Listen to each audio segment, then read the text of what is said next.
qeybət dövründə o dövr ki, məxsusən ümmətin imamı, Allahın höccəti, insanların arasında aşkar şəkildə yaşamadığı bir dövrdə, yəni bizlər indi yaşadığımız devir, biz indi qeybət zamanındayıq. Bizlər indi qeybət zamanında bizim vəzifəmiz nədir? Hədisdə var, buyurur, imam gələcək, yer üzü zülmlə dolandan sonra yer üzünü ədalətlə dolduracaq. İmam Zaman əleyhissalam dünyanı həm aşkar, həm də məxfi şəkildə ədalətlə dolduracaq. Həm aşkar ədalət, həm məxfi ədalət. Yəni, mümkündür, imam gəlsin, bəzi işlərin biz heç bəyənməyək. Bəzi hökmlər versin, bəzi göstərişlər versin ki, biz ya başa düşməyək, ya onu bəyənməyək, ya qəbul eləmək bizə çox çətin olsun. Və çox maraqlı məsələdir ki, görürsən, bir insan bəzən öz nəfsini belə islah eləyə bilmir. Ya bir nəfəri islah eləyə bilmirsən. Bir kiçik şəhəri islah eləmək olmur. Hətta bir ailəni bəzən islah eləmək olmur, o qədər çətin olur. Amma buyurur, yer zülmlə dolandan sonra imam gələcək və ədalətlə dolduracaq. Bu böyük bir məsələdir və ayrı bir mövzudur. Bunlar hamısı olacaq. Bunlar hədislərdir və qəti, mütləq məsələlərdir. Məsələ budur ki, bizim qeybət zamanında vəzifəmiz nədən ibarət olmalıdır? Biz neynəməli? Vəzifəmiz nədir? Bir neçə nəfər hədisdə var, gəldilər İmam Sadiq əleyhissalamın yanına, soruşdular ki, Yəbnə Rəsulullah, bu Mehdi ki, siz xəbər vermisiniz, gələcək və yer üzünü ədalətlə dolduracaq.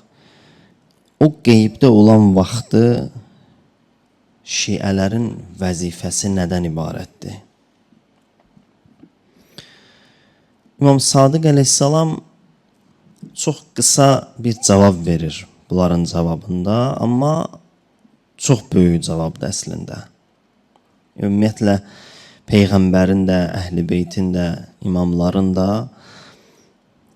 möcüzələrindən biri budur ki, bunlar bir dərya sözü, bir kitabxana sözü, bir cümlədə deyə bilirlər. İmam buyurdu, belə bir zamanda şiənin vəzifəsi budur, təqva əldə eləsin və öz dinindən möhkəm yapışsın. 2 göstəriş. Bir cümlənin içində mühüm bir sualın cavabında imam 2 göstəriş verir bizə. Və çox mühüm hədisdir. Təsəvvür edin, misal üçün, sizə İmam Zaman əleyhissalamla görüşmək nəsib olsaydı və öz zamanı imamımızdan soruşsaydınız ki, belə bir zamanda mən neyniyim? Mənə nə göstəriş verə bilərsiniz? Və imam deyir ki, vəzifəm budur ki, təqvan olsun, təqva əldə elə və öz dinindən möhkəm yapış. Amma bu biraz açıqlanmalı məsələdir. Dindən möhkəm yapış, dindən möhkəm tut nə mənadadır? Böyük alimlərdən Feyz Kaşani dini şərh edir, dini təfsir edir. Buyurur, din yəni nə? Din deyəndə nə nəzərdə tutulur? Qəsd nədir? Yəni, din deyəndə biz nə başa düşək? Buyurur, bütün o şeylər ki, Peyğəmbərlər Allah tərəfindən gətiriblər, Din budur.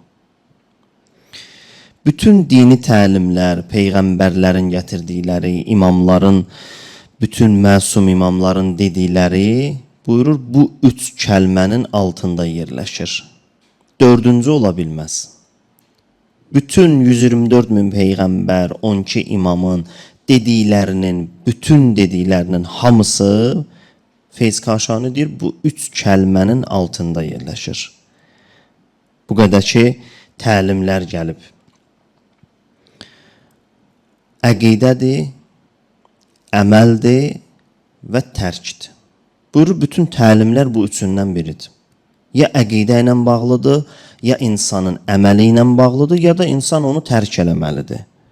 Allahı, Peyğəmbəri tanımaq, qiyamətə iman gətirmək, Peyğəmbərlərin isməti, məsum olması, qəbir mövzusu, bərzəx mövzusu, qiyamət mövzusu, axirət mövzusu, insanın hesabı, kitabı, bunların hamısı əqidə kəlməsinin altındadır. Birinci görək bu düzəlsin. Bu düzəlsə, baxışın düzələcək, yanaşman düzələcək. Əqidə düzəlməsə, insan düz baxa bilməz, düz görə bilməz. Birinci bunlar düzəlməlidir, əqidə. Bu düzəldi, sonra əməl gəlir. Əməl əqidədən qabağa düşəndə insanın ömrü puç olur. Əqidəni düzəltmədən insan əməl eləməyin arxasıca gedəndə o əməllər insanı Allaha aparıb çatdırmır. Baxmayaraq ki, yaxşı əməl olsun. Əqidədən sonra gəlir əməl. Yəni vəzifəm nədir? Yəni mən neyniyim? Mən neyləməliyəm?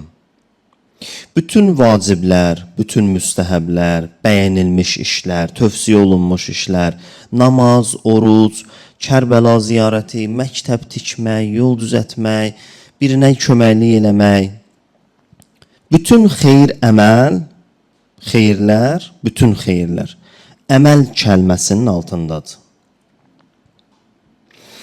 Bütün pis əxlaq, zülmlər, bütün o şeylər ki, onları biz etməməliyik, bunlar da tərk kəlməsinin altındadır.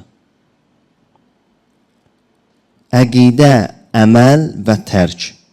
Dinin təfsiri budur. Din yəni bu üç dənə.